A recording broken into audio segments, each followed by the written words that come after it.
Hello once again mga kaguro, narito po muli si Maestro Sani para po sa ating preparation ng school-based results-based performance management system or portfolio preparation for the school year 2020-2021 in the time of COVID-19.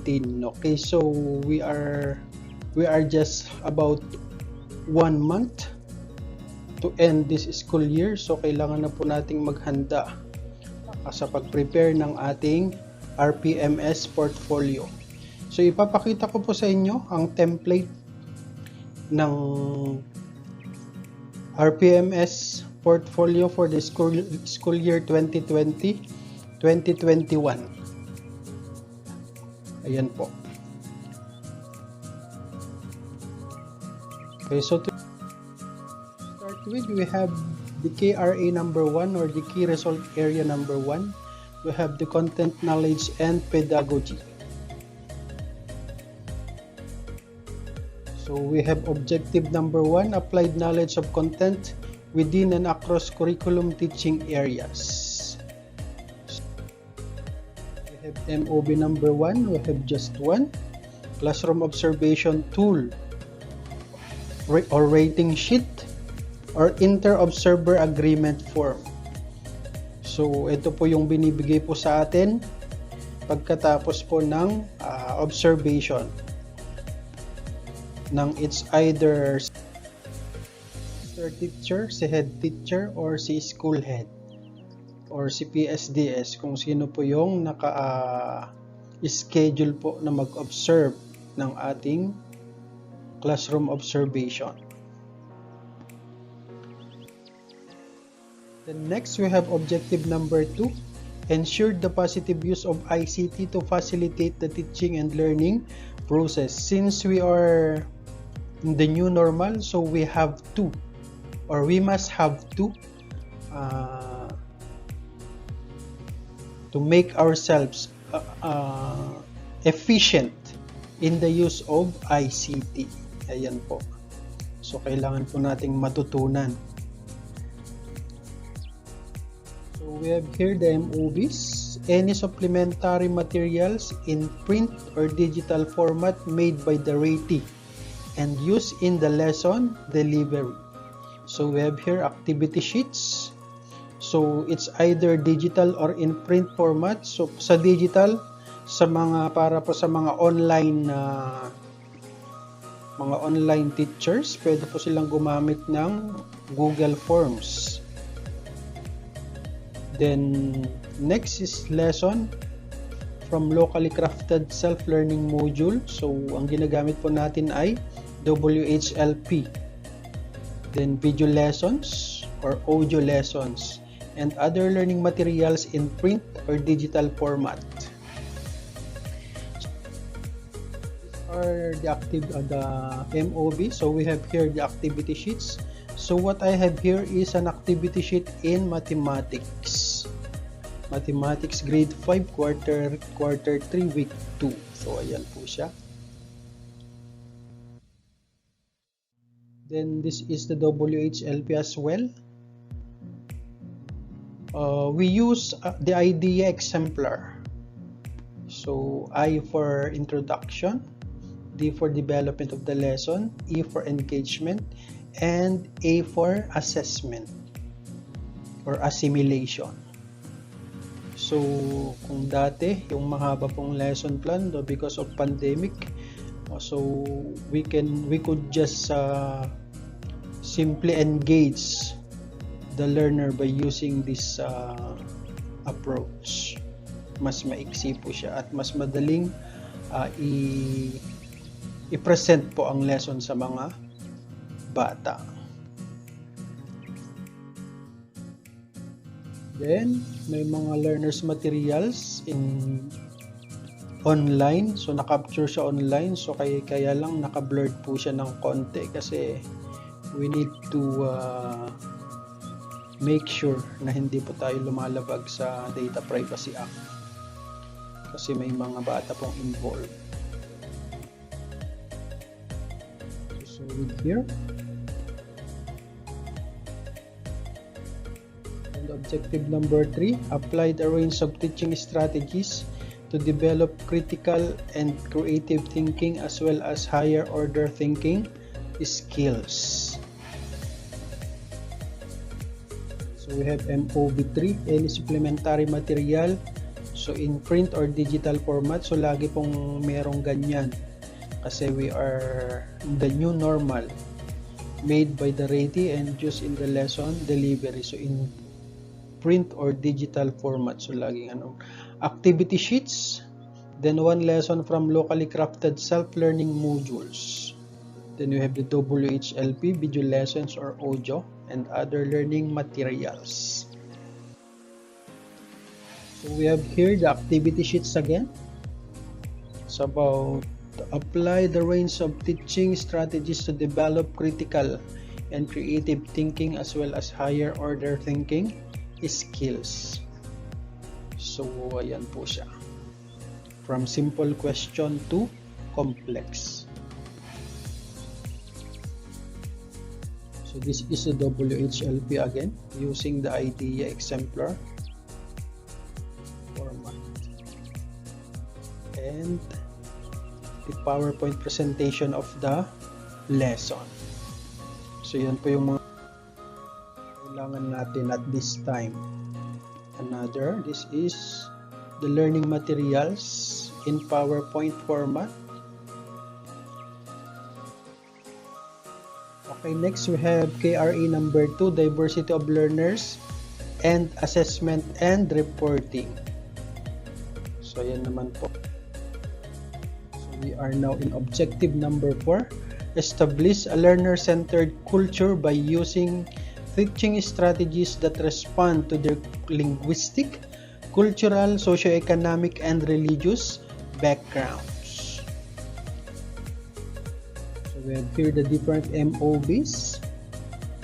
Again, in print or digital format made by the teacher or the ready and used in the lesson delivery. So we have still activity sheets, lesson crafted from the self-learning module or the SLM. Then we have the WHLP, then video lesson and or audio and other learning materials. So this is the activity sheets for mathematics grade 5 again.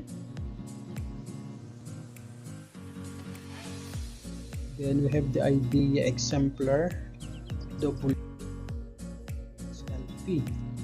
Then we have here the video lessons using teaching strategies that responds to the linguistic, cultural, socio-economic, and religious backgrounds.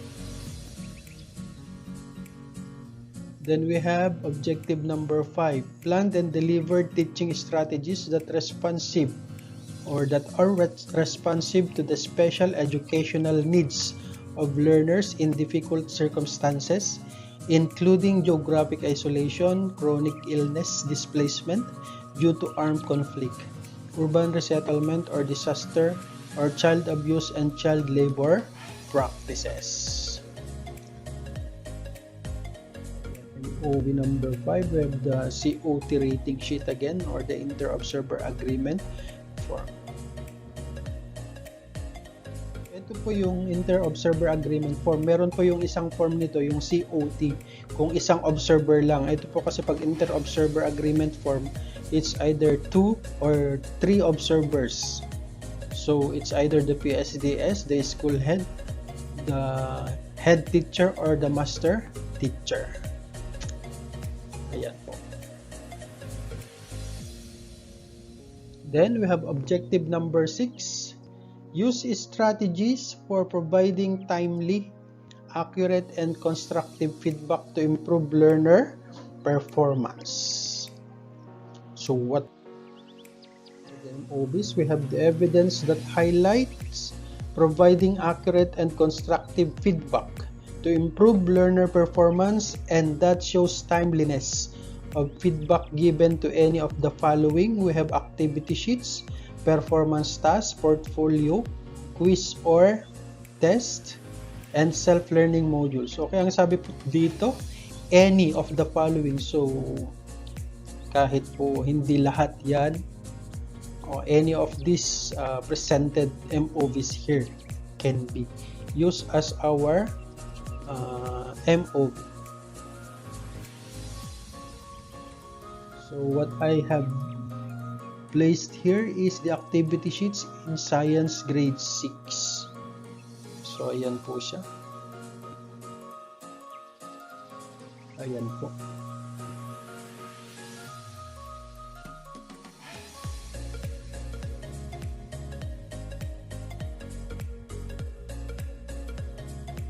This is the performance task. Then KRA number 3, curriculum and planning. So objective number 7, selected, developed, and organized and used appropriate teaching and learning resources including ICT to address learning goals. Ayan, MOB 7, again, rating sheet or inter-observer agreement form. So this is again. Then objective number 8, model to colleagues the setting of achievable and challenging learning outcomes that are aligned with learning competencies to cultivate a culture of excellence for all learners. Then we have here MOV number 8, lesson plan or WHLP, or one lesson from learning module prepared by the ratee, which achievable and appropriate learning outcomes that are aligned with the learning competencies as shown in any of the following. So lecture, discussion, activity or activity sheets, performance tasks, rubrics, assessing performance using criteria that appropriately describe the target output, and demonstrated in a LAC session as attested by the LAC coordinator or the LAC leader.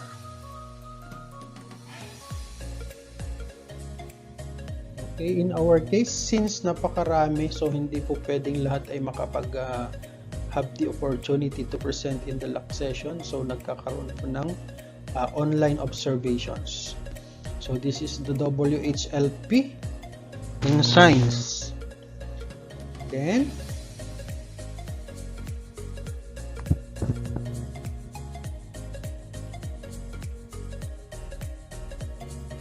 ayan po siya. Then this is the rubric. It is an example of a holistic rubric. Then we have now in KRA number 4, community linkages and professional engagement and personal growth and professional development.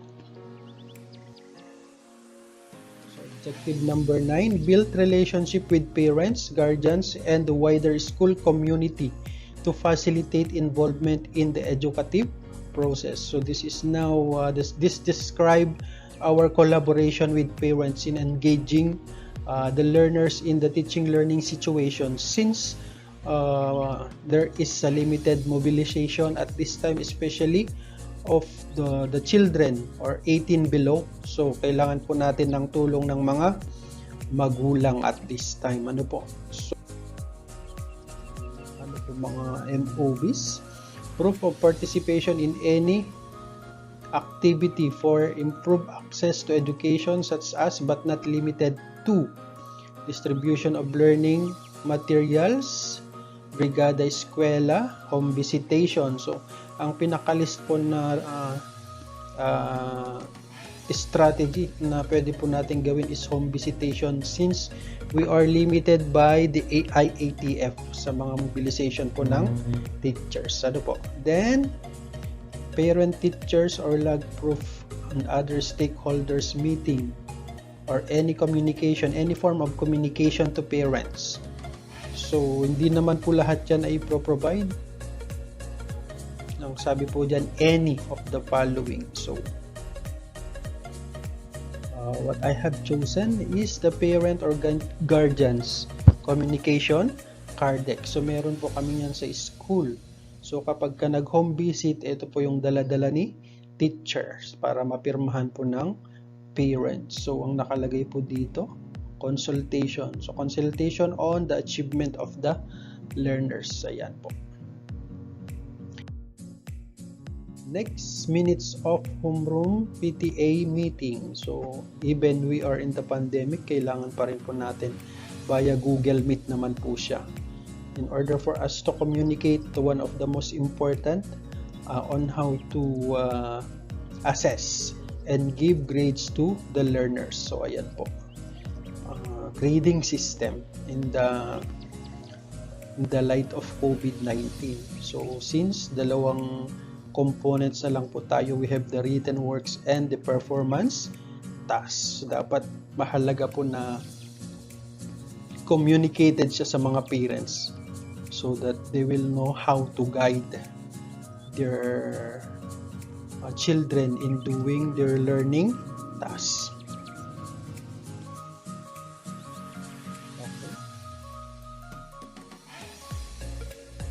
So this is a communication screenshots of group chat or messages or text messages and communication. So ayan po. Then objective number 10, participated in professional networks to share knowledge to enhance practice. So MOB, certificate of completion in a course, certificate of participation in webinar, certificate of recognition or speakership, any proof of participation to a benchmarking activity, then proof of participation in school lock sessions, online or face-to-face. So since we are limited by the IATF as what I have said a while ago, so online po tayo. Online learning. So this is my certificate of recognition. So ito po yung sabay-sabay na simultaneous na lock session in March.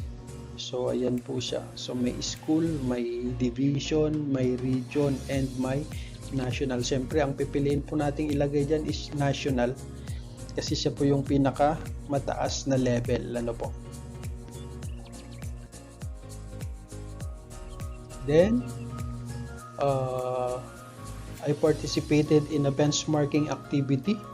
So ayan po ang letter of request para po i-request na ako po ay mag-benchmark sa mga best practices ng aming school. Ayan po ang program management nila. So ayun po yung aking pangalan sa baba. And this is my certificate of recognition in benchmarking as a resource speaker in the benchmarking on school best practices on learning assessment. Ayan. Held on June 3 to 5. Okay, so we have now in objective 11, develop a personal improvement plan based on reflections on one's practice and ongoing professional learning. So napaka-importante po ito. Isa po sa pinakamahalagang dapat i-prepare ni teacher at the beginning pa lang ng school year para po makita, matrack yung development, personal and professional development ni teacher. So napakahalaga pong i-check din ito ng mga head teacher, ng mga master teacher at ng school head kung saan or on what level na ang na-achieve ni teacher sa kanyang development plan. So ang pinaka main MOB po nito ay yung para po syempre sa IPCRF development plan, individual performance and commitment review form development plan. So that is the main. So kailangan po yan po yung pinakamalagang MOB. Then supporting MOBs, reflection of one's practice, reflection, personal notes or journal sa inset, certificate of enrollment sa postgraduate or online courses, then any learning materials highlighting the improvement done based on the accomplished reflection, then others. You may specify kung meron pa pong iba na ilalagay. So ito po yung aking individual performance and commitment review form development plan. So ayan po siya. From KR to KRA Bible po yan. Yan. Attended to training seminars. So may mga ganyan po yan. Then learning action cell. Ayan po yung personal notes. Ayan, siyempre pag i-represent po natin sa kailangan naka-typewritten siya, or kung maganda naman po yung penmanship, why not? Pwede naman po. Ayan po. So from the lock session, we discuss school forms, school form 1 to 10. So ayan pong nilalaman ng aking notes. Then registration form. Ayan po, na nagpapatunay that I am enrolled in the Doctor of Education major in Educational Management. Ako po ay dissertation writing na po. So we have KRA number 5, we have the plus factor. We have here the objective number 12, perform various related work activities that contribute to the teaching learning process. So MOV number 13, committee involvement, advisorship of co-curricular activities, involvement as module learning writer, participation in the regional or schools division or school initiated TV radio based instruction, book or journal, authorship, coordinatorship, coaching. So hindi naman po kailangang ilagay po dyan lahat, pero kung talagang meron naman po, di ilagay po kung meron po kayong lahat niyan, as long as ma-justify po natin yung clinic-claim po natin na rating sa RPMS. So why not ilagay po lahat dyan. Sa akin, ito po, school office order as my designation as inset lock coordinator. Ayan po. Dapat nakalagay dyan yung duties and responsibilities bilang coordinator or chairman. Then, certificate of participation. Ayan po, from the sharing of best practices. Then, certificate of appreciation as a speaker during the conduct of virtual in-service training for teachers. Then, school memorandum. This is for committee involvement. So, kailangan meron pong proof. So, we have here the school memorandum. Then, yung executive committee. I serve as the co-chairman. So, in our school, inset. Okay, so with that, para po sa mga gusto makakuha ng editable soft copy nito, just message. Just put your message on the message box, I should say. So, there are times na kung po pwede po mag-donate sa aming cause, okay naman po.